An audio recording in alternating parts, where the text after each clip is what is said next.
bylaws in 2021. You can't film or take photographs without authority. Okay, the landowner's permission. Okay, are you stopping all dash cams? Sorry? Are you stopping dash cams? Right. Do you know what I mean? No, that's all I'm doing. My camera. Right, I'm not here. Right, just let me finish. I'm not here to argue with it. Can I just make a point? Can I make my point first? Welcome back to the channel where we break down real encounters between authority and the public and explore how knowing your rights can completely change the outcome of an interaction. Today's clip comes from DJ Audits, one of the most consistent UK auditors documenting these moments in real time, and you'll find their channel linked in the description if you want to check out the original footage and support their work. If you're new here, make sure to subscribe so you don't miss future breakdowns like this.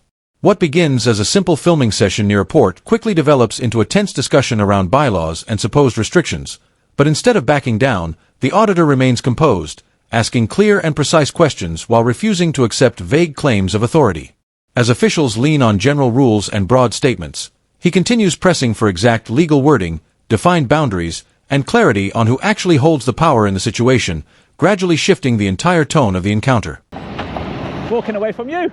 Walking apart, right? You don't want me to come here, do you? Sorry? You don't want me for anything, do you? Do I know what? Sorry? Do you want me for anything? And I was just asking what you're up to. Just to film and take photographs. Like, just let you know you can't come in. I can. Without authority. No, inside without authority. Yeah, I can go in there. With this. Good work.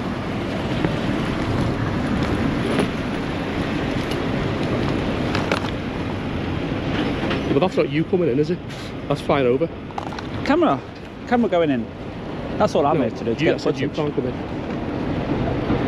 Well, if I see somebody I know and get in their passenger seat, No, I can. Well, let's not mess around. No, seriously. You can drones and fines go over My friend, as long as you're not on. I know lots of these drivers. Yeah?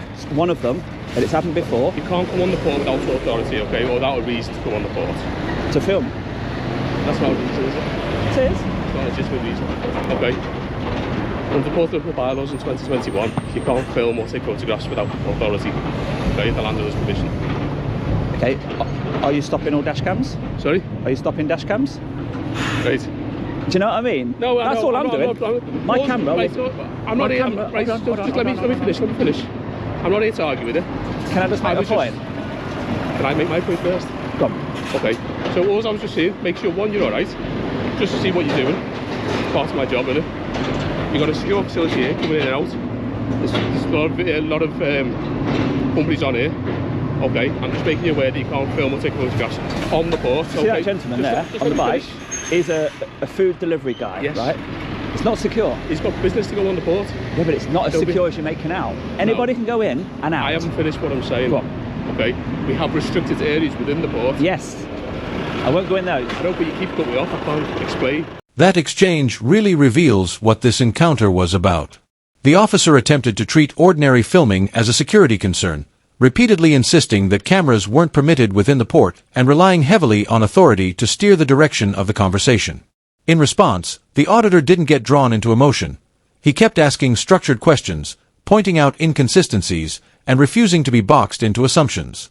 You can see the strategy unfolding. Overwhelm the situation with interruptions, security-related wording, and confident assertions in the hope that compliance follows without scrutiny. But the auditor's approach stayed consistent, bringing everything back to access rights, visibility, and what rules actually exist in writing. That calm persistence slowly shifted the tone, and what was presented as firm authority began to sound more defensive under pressure. It becomes a clear example of how quickly confidence fades when it isn't backed by solid legal grounding, and how public filming only becomes suspicious when assumptions replace facts. Once you separate perception from actual regulation, the pressure loses much of its effect. So the question is, would you have pushed back in that moment, or stepped away until the rules were clearly confirmed, and what would shape your decision? You're telling me a thing I already know. Certain restricted areas people can't get access to, but this bit here, where I'm intending to go, I will be going down some way or the other. Firstly with the drone, past the barrier, but not in the restricted areas. You don't be doing that. You can't go on the board without a lawful business. He just had business to deliver food, yeah? He had business to do that, yeah. I've got a request to film a place Have you? Now, if you want the request to come from the company itself, the That's building fine. itself, Yeah. then I'll get that. But at the moment, the request has come from... Speak to them now. I don't think I need to. Sorry? I don't think I need to. If you find me on there and you say, who's giving you permission, at that time, I'll get some permission for you. But at the minute, I'm nowhere near there, am I? No, it was just you right at the gate. And I was just coming over to speak to you. There's no harm in me coming to speak to you, is And there? there's no harm in me going to my subject, my building of choice, and asking them if they want a copy of the video. And if they do, they'll be like, yeah, please, go ahead. So you want to go and take a video and then try and give it to them? Basically, people nowadays are not objecting to my work. Once they see it's me, hold on, once they see it's me, they're glad I've chosen them. And they want a copy of the video. And they know it's going to be great publicity for their company. Yeah, so they welcome the publicity that I give them. So I'm here to do the video of my chosen subject. Right. Once they find out that the video is commencing, they will welcome it. Will they? So you're gonna. So your intention is to take the video before? Yeah. Like a cold caller. Do you know? We arrive at the building, we drop our leaflet through, or we knock on the door. Yeah. They might become a customer. They're glad I knocked.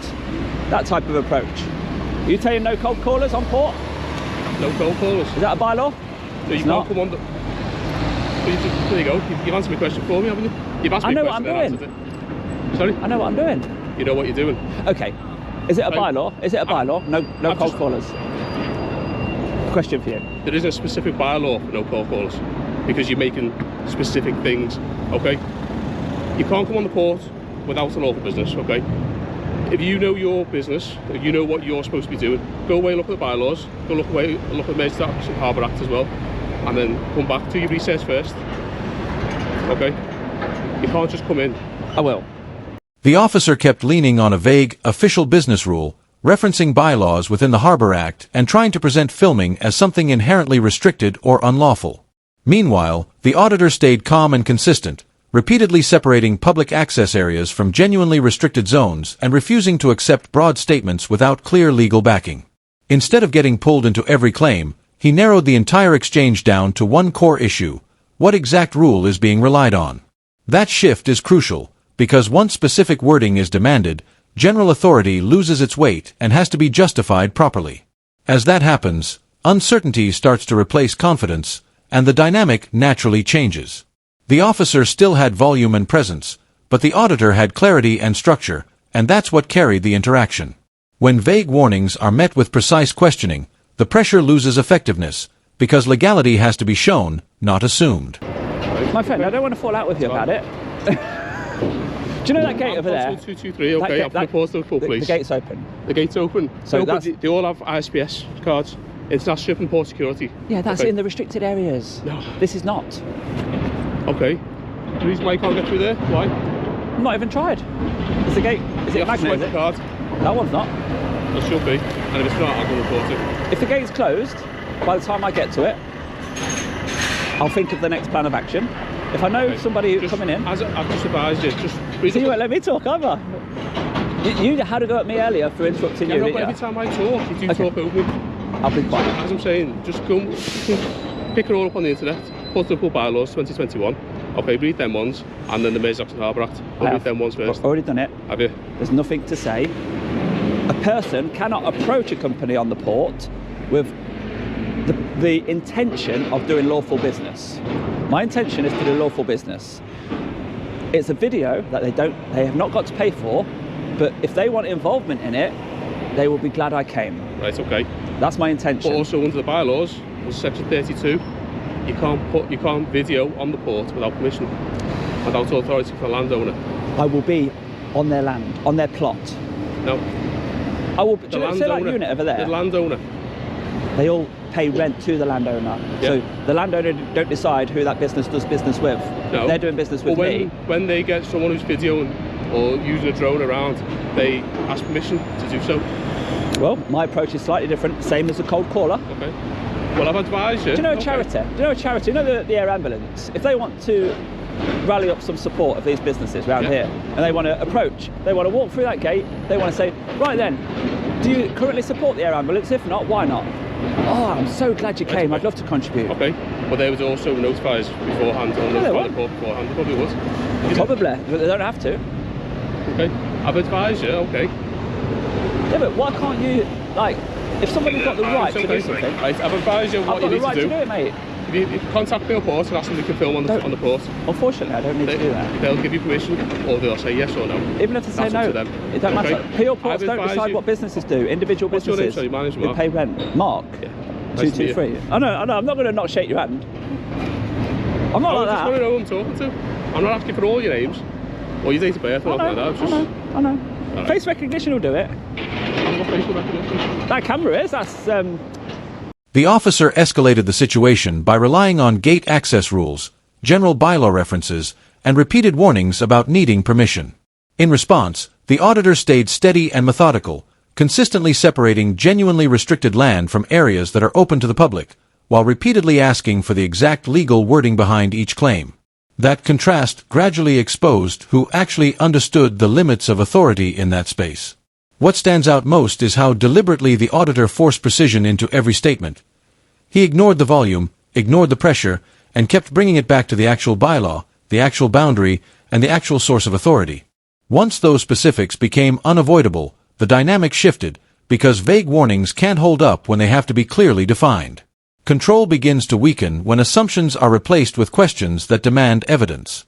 In that moment, confidence based on tone alone starts to fade, and clarity takes its place. This is what happens when general authority meets structured questioning at the gate. It stops being about presence and becomes about proof.